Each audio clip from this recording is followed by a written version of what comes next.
Start. यह हास्यास्पद है कि जो विपक्ष और विशेष रूप से कांग्रेस जंतर मंतर पर जुटी भीड़ के संसद मार्च में हुई हिंसा पर गृह मंत्री अमित शाह के जवाब की जिद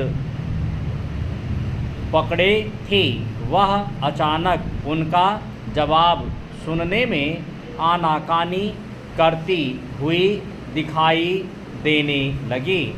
इसके लिए राहुल गांधी यहाँ तक कहने लगे कि इस मामले में उसे गृह मंत्री से यह जानना है कि कथित तौर पर गोली चलाने के आदेश यदि उन्होंने नहीं दिए थे तो क्या वे इससे अनजान हैं कि किसने दिए थे?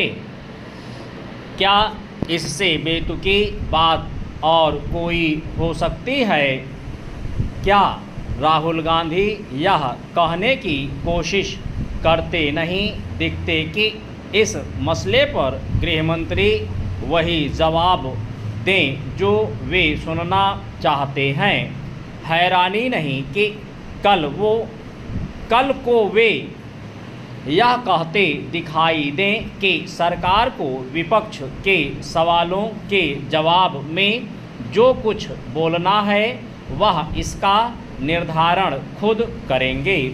उनके इसी विचित्र रवैये के कारण सत्ता पक्ष के सांसद संसद परिसर में ऐसे बैनरों के साथ दिखे कि राहुल गांधी भागो मत, उनसे झारखंड में लाठीचार्ज, छात्रों पर लाठीचार्ज के मामले में भी जवाब मांगा गया।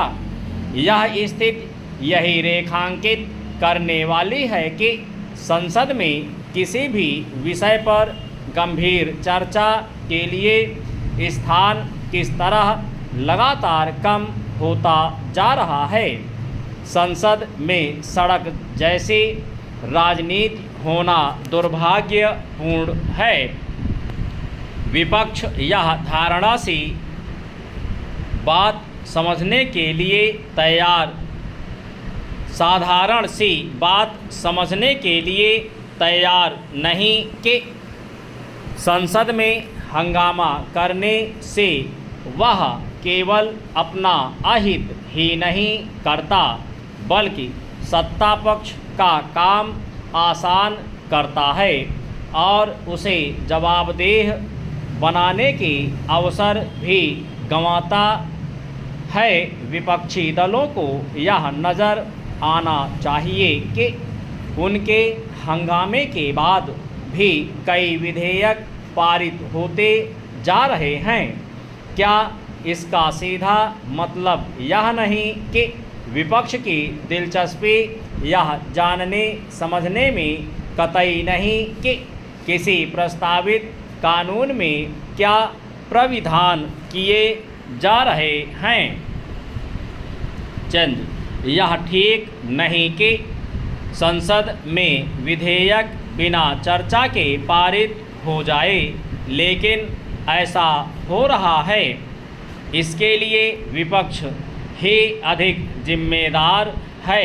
वह संसद को बंधक बनाकर आवश्यक कामों में अड़ंगा लगाने के साथ जिम्मेदार विपक्ष की अपनी भूमिका का एक तरह से जानबूझकर परित्याग भी कर रहा है। ऐसा उसके हंगामा प्रेम के चलते हो रहा है। इस पर संदेह है कि विपक्ष सचमुच यह जानना चाहता है कि संसद मार्च में हिंसा किन परिस्थितियों में हुई या फिर राम मंदिर में चढ़ावा चोरी किन कारणों से हुई और उनके लिए कौन उत्तरदायी है। वह यह दिखावा करने को तो तत्पर है कि इन मुद्दों पर वह अत्यंत संवेदनशील हैं, लेकिन जिसे वह अपनी संवेदनशीलता के रूप में प्रचारित करना चाहता है वह वस्तुतः उसकी सस्ती राजनीति है।